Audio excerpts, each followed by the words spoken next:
Hello, everybody. Welcome back. Welcome back to another weekly check-in. So most of you guys know I'm on a weight loss journey and trying to just get healthy.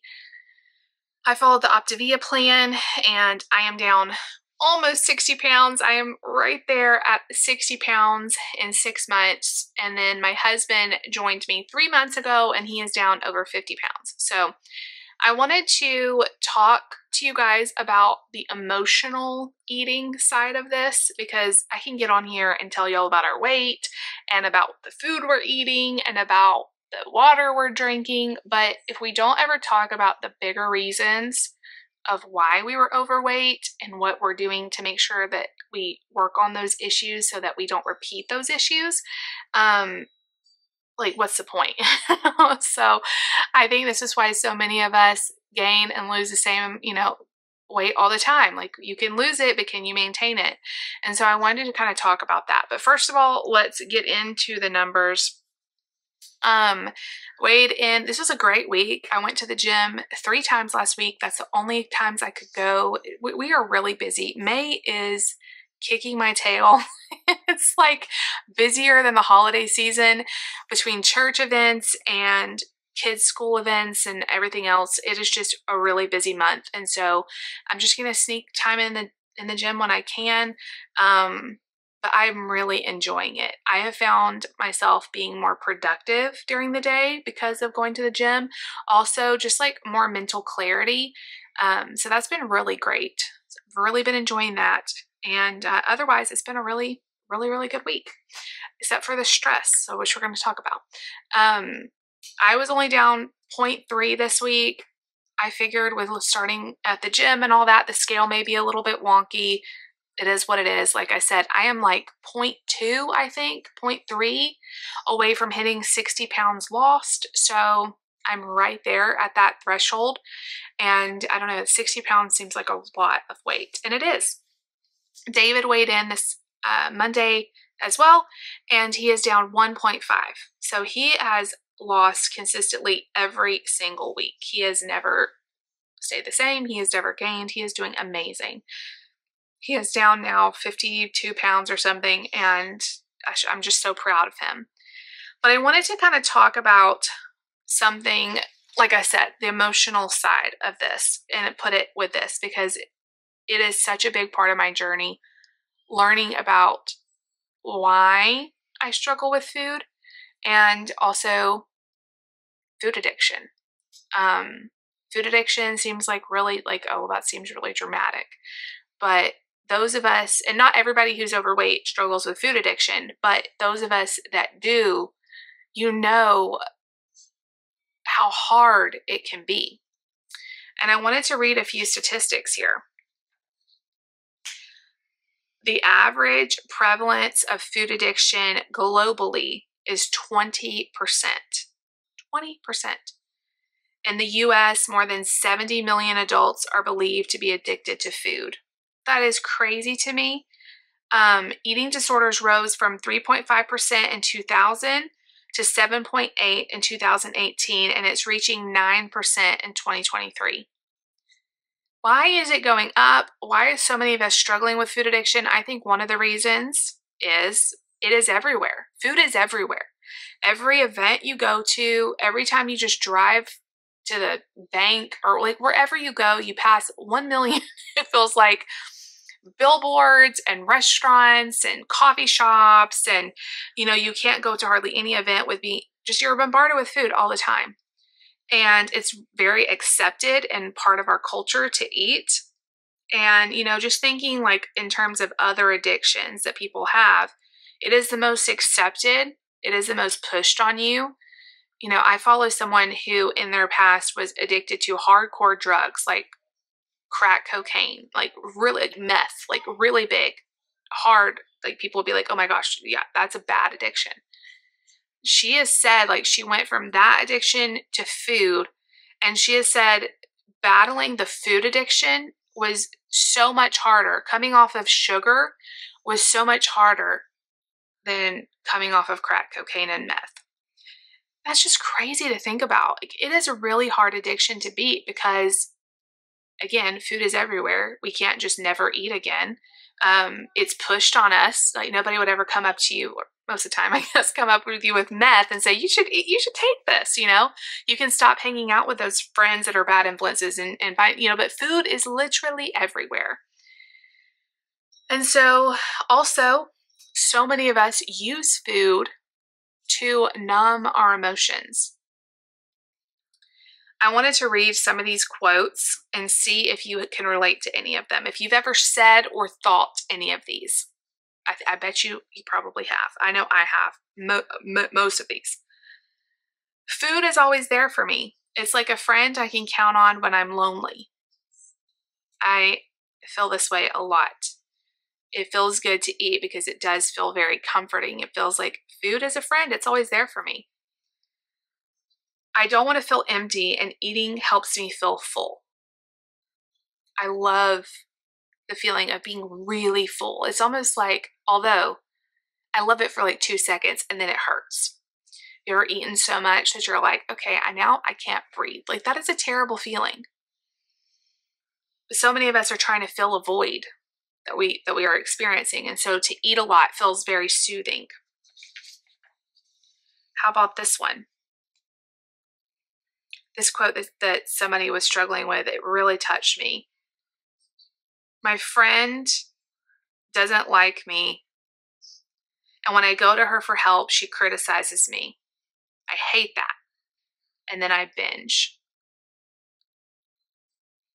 Maybe you're feeling rejected. Maybe you're feeling like nobody understands. Food feels like familiar comfort. I get so tired caring for my kids and going from thing to thing, so I have another Coke and a candy bar, and I try to get through to the next hour. I felt like this so much in my life, like I deserve this. I'm going to have this just to get through the day. But once you have that candy bar, once you have that Coke, you are always going to want more because it's never going to fill you up. And also that sugar roller coaster, as soon as you have something with sugar, you want more because your blood sugar is going to go up and then it's going to come down. If I keep eating, then I can stop the pain. Has anybody ever felt like that? Like there's so much stress going on in your life. There's so much painful things going on our life. So we're not going to think about that. We're just going to keep eating and numb those feelings down because sometimes it's hard to confront those hard feelings, to confront those painful feelings and try to work through them. I just can relate to so many of those. And if you can too, then you may have a food addiction. And there is hope for those of us that struggle with this. It is not hopeless. And I think learning that these things are real and the things that we do, like learning our triggers, that helps us. If we don't see them and we don't know about them, it's hard to change them. But once we can recognize it, we can see the patterns, we can see why we overeat. For me, there's several that I'm going to talk about here of things that I used to do, that I know if I don't fix, I'm just going to keep struggling with them. Because we can all stay on a diet for a month, 2 months, 3 months, 6 months, a year. But if we don't work on this emotional stuff, the harder things, we're going to gain the weight back. We're going to turn back to our old ways. We can't white knuckle this forever. Using food as a reward. How many of us have done this? I've really been thinking about this in terms of my children. How many times, what am I teaching them? Like, let's go to the doctor, and if you're really good, I'll get you ice cream after. We do this to ourselves too.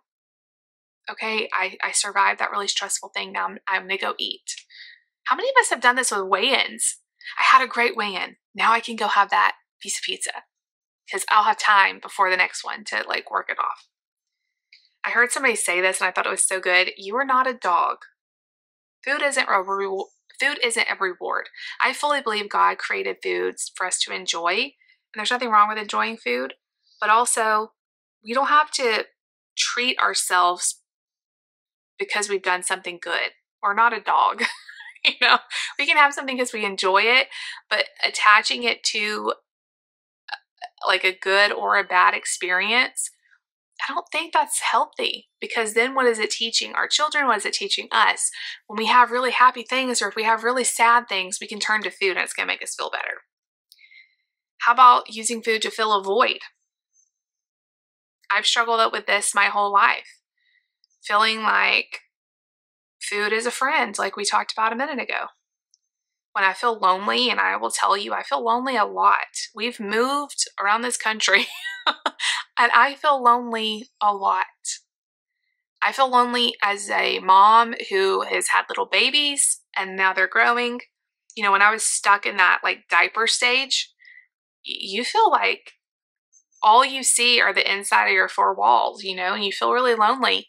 As a special needs parent, I feel lonely. I feel like people don't understand our life, and I feel like very isolated in the feelings I have. And so when we eat, it feels like we're filling a void. And what I've learned is, as a Christian, I will never fill the void in my life that I feel with food. I will never fill it up. Like, I could eat all day long, every single day, and I'm never going to fill that void, because that is a void only God can fill. And learning how to turn to Him with all of these feelings of loneliness, of feeling like I don't fit in or measure up. Food, how many of us have tried to fill a void and we feel better for like 10 minutes? The ice cream helps for like 10 minutes, and then we feel horrible. When we turn to God, He's able to make us feel better and heal our soul without any of the bad side effects. The other one that I think is the most common for most of us, dealing with stress. In dealing with stress, I have had a very stressful, like I said, May is crazy. I have a very stressful week, and I've felt like, man, I wish I could have like a big plate of nachos. That is ineffective coping. Dealing with stress by overeating is never going to help you feel less stressed. And so we need to identify ways that we can feel less stressed without food. And so, maybe think about some things this week. Like, when I feel stressed, what am I going to do? And I know like the spiritual answer is go read your Bible. And yes, 100% that helps. But there's also other things we can do. Worship music, 100% that helps me when I feel stressed. What about really practical things like taking a hot bath, taking a nap? Some of us are very overtired. A nap would do wonders. What about calling a friend? I was researching food addiction today for this talk, and they said, as I was looking up, like, well, what is the treatment? This all sounds really bad. 20 million, 70 million of us or whatever. Like, that seems really bad. It's going up every year. I don't want that for myself. I don't want that for my kids. Like, what's it going to be in another 10 years when they're adults? And so I was looking up the treatment for this, and they said the number one treatment for treating this is a therapist, or a support group. The number two treatment is changing your food plan. So the foods we eat matters a lot.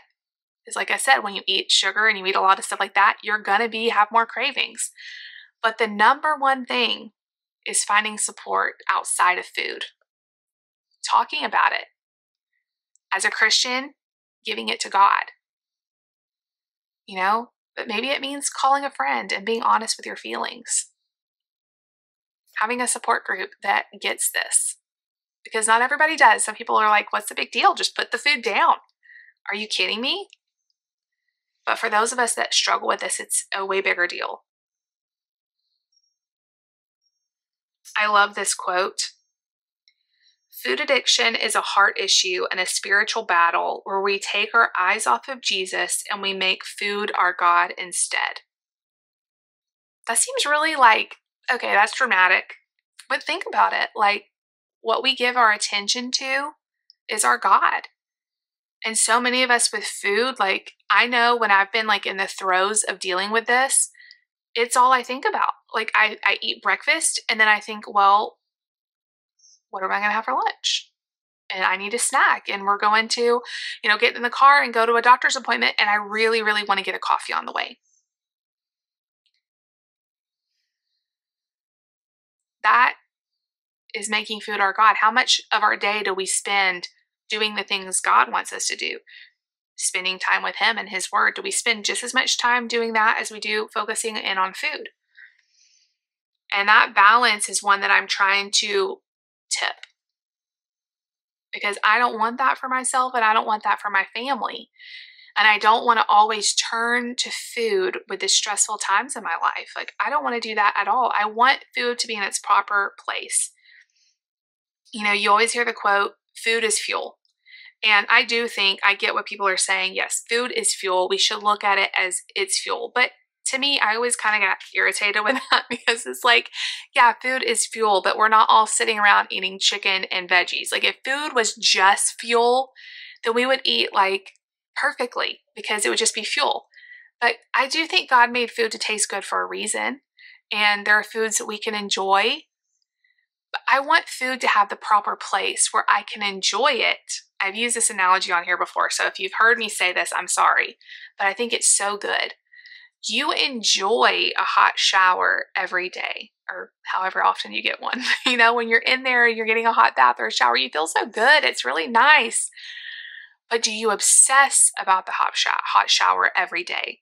Do you wake up and go, I can't wait for my hot shower? And then you go throughout the day, I can't wait to have another hot shower. No, like, you enjoy it when you're in there. You get out, you move on. That's the type of relationship that I want with food. I want to enjoy it while I'm eating it, and I want to move on and let the emotional crap that goes around in my head just go away. How do we do that? I, as a Christian, believe we give these feelings to God. The Bible says that we have to renew our mind, and our minds are sinful. And the enemy wants us to turn to food. He wants us to turn to anything that's going to get our attention off of God. And he knows that he probably can't tempt me with like gambling or like hard drugs, like the crack cocaine. Like, I'm probably not going to go for that. But he can tempt me with, my favorite food. And that's going to lead me to obsessing. And it's going to lead my eyes off of Jesus. And I'm going to be so tangled up in this addiction. And so we renew our mind by thinking of God. And we think, no, I'm not going to obsess about this. I'm giving it to Jesus, and I'm going to spend some time with Him. And I'm going to spend some time caring for my family. I know that seems like so easy. Oh yeah, that's so easy. But in the real world, y'all all know it's harder than that. But there is hope. And like I said, renewing your mind is not just, I think about it one time and guess what? It didn't work. Because you can renew your mind one time and you're probably going to keep thinking about, especially if you're really, really wanting some chips and salsa, you're going to renew your mind and go, I don't need chips and salsa to feel better after this really hard day. I'm giving those thoughts to Jesus and I'm moving on. It's going to keep happening though. You're going to keep thinking about things. You're going to keep wanting to do that because your old way, your old body, your sinful mind is going to want to keep bringing those things up. And so we have to constantly renew, just like hitting a refresh on our computer. No.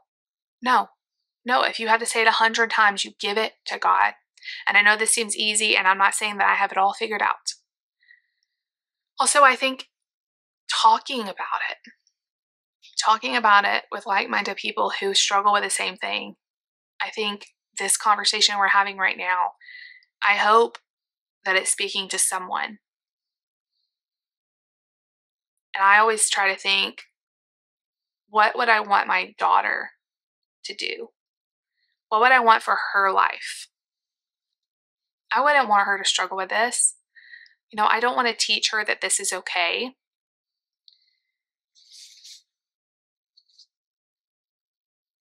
Our lives should show the glory of God. They should be an example to others. And that's what I want my life to be. And so, people are watching us. And I also want it just better for me mentally. I don't want to struggle with this anymore. I don't want to keep having to go around the same bush of feeling like I'll never get this. And so I think the first step is just recognizing you're struggling. You don't recognize you have a problem, it's really hard to change it. And then figuring out your triggers, removing those. If you have a trigger food, maybe you shouldn't keep it around. Having some activities that are going to take your mind off of it, you know. But ultimately, I can't tell you anything else that's helped me besides just giving it to God. Doesn't mean you're not going to struggle, but in our weakness, and I'm telling you, with this issue, I have felt so weak, powerless. But in our weakness, He is made strong, and He is faithful. And so we can give Him this too, and He cares. I think some of us sometimes think, well, God has bigger things to do than worry about me and my ice cream habit. Now, there's people that have bigger addictions than this. He cares about this. This is keeping you further away from Him. And so I know that this isn't just for me. It is for me, because I always need to hear this as well. This is the thoughts I tell myself. But I know I felt led to share this for someone else. So if this touched you in any way, let me know, and I'll be praying for you. And I think we need to have more conversations like this. This is a huge issue for so many people, and I think so many of us think we struggle alone. This is huge. This is huge in our culture. This is huge in our country and all over the world. So you are not alone if you struggle with this. You are in the majority, probably. I love you guys. I hope that you all had a wonderful week. I hope you have a blessed day. If you liked today's video, make sure you give it a big thumbs up. Leave me a comment down below. Definitely subscribe if you're new. We'll see you guys tomorrow. You are the vine, and we are the branches. I can do nothing apart from you. The giver of life, the one to hold on to. I can do nothing apart from